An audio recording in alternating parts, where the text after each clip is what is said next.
Hello everyone, good afternoon and historical day today.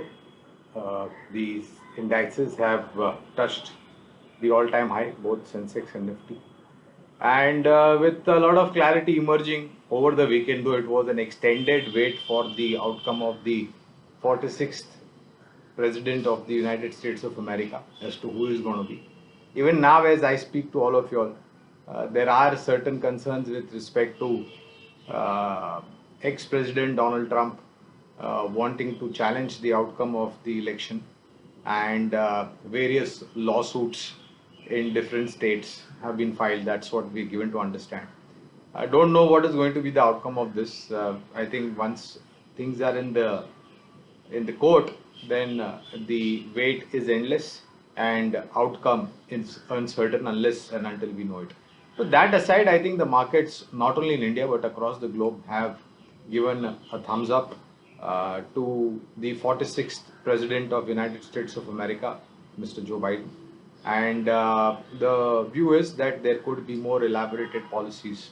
And some of those policies which have been rolled out by ex-President Donald Trump could be reversed using special powers. Now, this is all executive order, etc. This is a bit to be watched. But I think what is more clear as far as our market is concerned, and given the fact that we were at 25,900 in what third or fourth week of March, 7,500 or thereabouts on the Nifty spot, and we are in the middle of November, or rather, we are in the second week of November, and we have recouped the lost ground and we have made an all-time high. So this itself tells you the inherent strength in the market. And my earlier two interactions with all of you all, my view is that possibly we'll be going towards the 12,200, 300, and as I speak to all of you all today, we are much comfortably above those 12,300 mark. We are at 12,400 plus on the Nifty spot.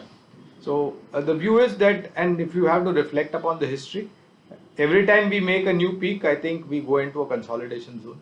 We have a little bit of profit booking, we build a base, and we prepare ourselves for the next high with a strong base in place.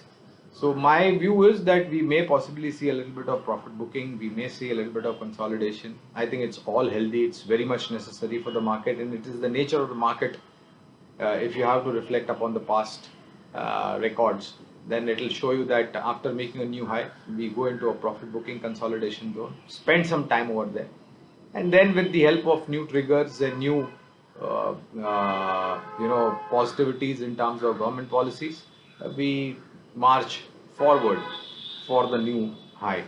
And if you are a short or a medium term investor, and if you are in the money, not hungry for more, little bit of low risk appetite, take some money off the table. It is always happy to see that profits that you earned on your investment going into your bank account rather than being notional profits and staying on paper. So try to book at least 50-60% profit.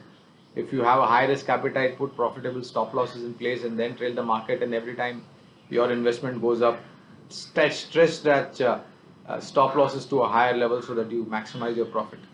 Long term investors, well, absolutely no need to worry, subject to provided you have invested in sound stocks, sound sectors, fundamentally strong management, good credibility in terms of corporate governance, and absolute clarity in terms of where the management wants to take the business forward.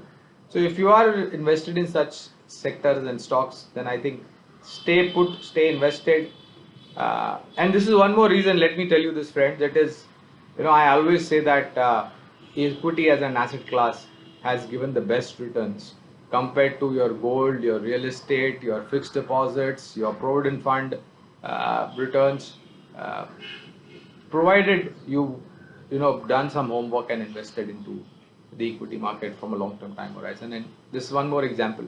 So my humble request is, don't try to be Robin Hood of the market. If you don't know the markets, use mutual fund SIPs route. That's the best way to approach the market in terms of investment. Look at a large cap if you don't want to venture into mid caps and small cap, which is a little bit risky, go in for a balanced fund. That's a more a proper way to approach the markets. And if you're not hungry for more, want to have the best of the market, then large cap is the place where you should invest.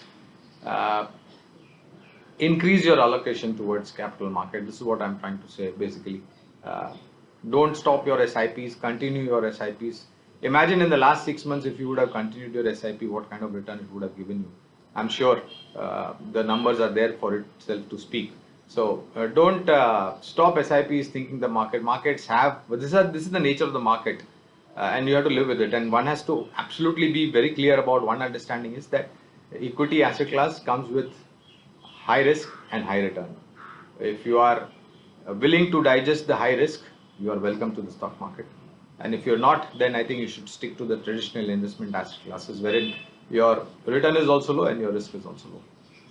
But I remain extremely positive on the market, and I think whatever we have seen in terms of earnings for the second quarter, third and the fourth quarter looks much more promising, with more initiatives from the government side and innovative strategies for the businesses to take off from the management side, and with the new approach in terms of the global economy. My view is that we should possibly be heading much more higher, provided we have about a profit booking. Rupee and crude oil and rupee dollar equation is something that is a little bit concerning. 74 plus as of now when I speak to you on the rupee front against the dollar, but I'm quite sure we'll have much more lower levels. And on the crude front, after the decisive clarity on the US election, I think the crude oil prices on NYMEX and Brent has jumped up, but I believe it is temporarily uptake. We will have much more sensible levels to look forward to, and on the crude oil prices, and that's extremely positive for the Indian economy, like I spoke to you last time. So short to medium term, try to take money off the table. Long term, stay invested, subject to, of course, you invested in good stock. Long term, buy on dips is the strategy that has always worked, and I am a great believer of stock market creating wealth over a longer period of time. Thank you all very much, and I'll speak to you again next week very soon. Thank you. Bye bye.